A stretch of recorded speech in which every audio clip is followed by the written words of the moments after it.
তস্मै নম ভগবতে ত্রিগুণায় গুণাত্মনে কেবলায় দ্বিতীয়ায় গুরুবে ব্রহ্মমূর্তয়ে সর্বশ্রুতি শিরুরত্ন বিরাজিত পদম্বুজম বেদান্তাম্বুজ সূর্যায় তস্मै শ্রী গুরুবে নমঃ। মুকং করোতি বাচালং পঙ্গুং লঙ্ঘয়তে গিরিম যৎকৃপা তমহং বন্দে পরমানন্দ মাধবম।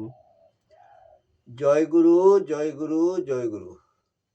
আসামবঙ্গীয় সারস্বত মঠ প্রতিষ্ঠাতা সদ্গুরু শ্রী শ্রী 108 স্বামী নিগমানন্দ সরস্বতী পরমহংসদেব অধ্যাত্ম জগতে এক অসাধারণ শক্তিসম্পন্ন মহাপুরুষ।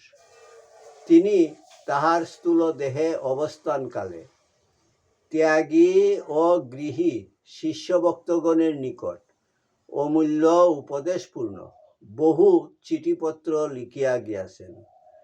তন্মধ্যে কিছু কিছু চিঠিপত্র সংগ্রহ করিয়া শ্রীমৎ স্বামী স্বরূপানন্দ সরস্বতী, শ্রীমৎ শক্তি চৈতন্য ব্রহ্মচারী ও শ্রী হরপ্রসাদ রায় তাহাদের খাতায় লিখিয়া রাখেন। শিষ্য ভক্তগণের মধ্যে সেই অমূল্য উপদেশপূর্ণ বাণীগুলি প্রচার উদ্দেশ্যে শ্রী হরপ্রসাদ রায় কর্তৃক ঠাকুরের সিটি নামে উত্তর বাংলা সারস্বত আশ্রম বগুড়া হইতে প্রকাশিত হয়। এই চিঠিপত্রগুলির মধ্য হইতে একটি চিঠি পাঠ। ঠাকুর, তোমার চিঠি পাঠ তোমার শ্রীচরণেই সমর্পণ করিলাম। নত্তা নিগমানন্দস্য গুরু শ্রী পাদ পঙ্কজম তনুমি তৎকথামৃতম তপ্ত জীবন শীতলম। জয় গুরু, জয় গুরু, জয় গুরু। ঠাকুরের সিটি 301। ওং সদ্গুরু কাশী গম্ভীরা 11-1-23 কল্যাণীয়াসু পরম সুভাষিসাং রাসয় সন্তু নিত্যম।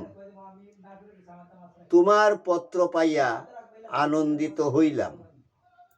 মা, আমি যে জগতের কাজে বিকাইয়া গিয়াছি, আমার সময় কই? আপন লোকের খোঁজ করিবার অবকাশ কই? তবে জগতের যেখানেই যে অবস্থাতেই থাকি না, তোমাদের ভুলিব না। নিয়ত মঙ্গল কামনা করিব। তোমরাও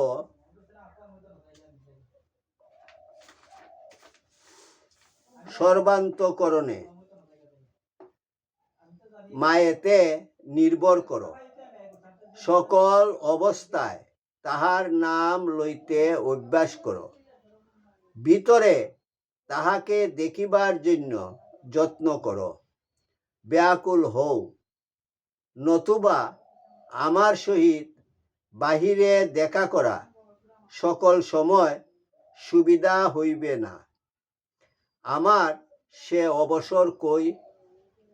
আমি কয়েকদিনের মধ্যেই এখান হইতে আসাম রওনা হইব। এবার আর বাংলায় কোথাও বিশ্রাম করিব না।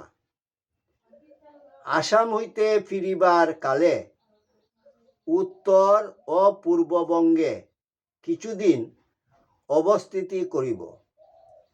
সেই সময় যাহাতে তোমাদের সহিত সাক্ষাৎ হয়, তাহার ব্যবস্থা করিব। অত্র মঙ্গল। তোমরা আমার আশীর্বাদ জানিবা। ইতি শুভানুদ্দায়ী তোমাদের ঠাকুর।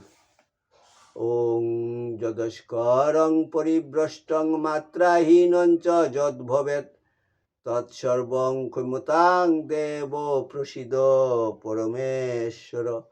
সর্বে ভবন্তু সুখিনঃ, সর্বে সন্তু নিরাময়া, সর্বে ভদ্রাণি পশ্যন্তু মা কশ্চিৎ দুঃখভাগ ভবেৎ। ওম শান্তি শান্তি শান্তি। হরি ওম তৎসৎ।